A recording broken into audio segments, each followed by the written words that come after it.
ഈ സംഭവം എന്ന് പറയുമ്പോഴത്തേക്ക് തെലുങ്കാനയിലെ നാഗർകൂർനൂൽ എന്ന് പറയുന്ന ജില്ലയിലെ കുമ്മൻ എന്ന് പറഞ്ഞ ഗ്രാമത്തിൽ അവിടെ ഒരു അമ്പലമുണ്ട്.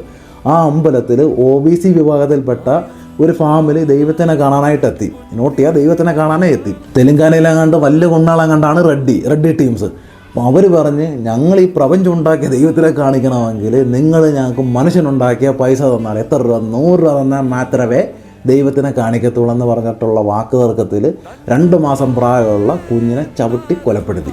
ഈ സംഭവം, ഈ ജാതിമത പ്രശ്നങ്ങളെന്ന് പറയുമ്പോഴത്തേക്ക് ഇന്ത്യയിലെ എല്ലാ സംസ്ഥാനത്തുള്ളൊരു കാര്യമാണ്. പക്ഷേ മുമ്പത്തെ പോലല്ല, ഇപ്പോൾ കുറച്ച് സൈലൻ്റ് ആയെന്ന് മാത്രം. ചില പാർട്ടികളെന്ന് പറയുമ്പോഴത്തേക്ക് രാജ്യം ഭരിക്കുന്നയോ ഭരിക്കാത്തയോ, ചില പാർട്ടിക്കാർക്ക് ഈ ജനങ്ങളെ തമ്മിലടിപ്പിക്കാൻ വേണ്ടിയിട്ട് ഉണ്ടായൊരു മാർഗ്ഗമാണത്. ഇത് ജാതിമതം. ഇതെന്ന് പറയുമ്പോഴത്തേക്ക് ലോകത്തിലെ ഏറ്റവും വലിയ വിഷമാണ് ജാതിമതം. ഈ സാധനം അങ്ങോട്ട് മനുഷ്യന്മാർക്ക് അങ്ങോട്ട് കുത്തി വെച്ച് കഴിഞ്ഞാൽ പിന്നെ ഇവരുടെ സിമ്പിളല്ലേ പരിപാടിക്ക്. ഒന്ന്, ഇത് മനസ്സിലാക്കുന്നൊരു വിവരം മനുഷ്യന് ഉണ്ടാവണം, ഈ പറയുന്ന ജനങ്ങൾക്ക് ഉണ്ടാവണം. തമ്മിലടിച്ചായിരിക്കും ചാകാൻ പോകുന്നത്. പക്ഷെ മനസ്സിലാക്കത്തില്ല, മനസ്സിലാക്കാൻ വലിയ പാടാണ്. കാലം റെഡ്ഡിക്കുണ്ണാളെ കാണിച്ചൊരുമാതിരി ഊമ്പിത്തരമായി പോയി. 2 വയസ്സുള്ള കുഞ്ഞിനെ തീർത്ത് കളഞ്ഞല്ല മൈരന്മാരെ. എൻ്റെ ജാതി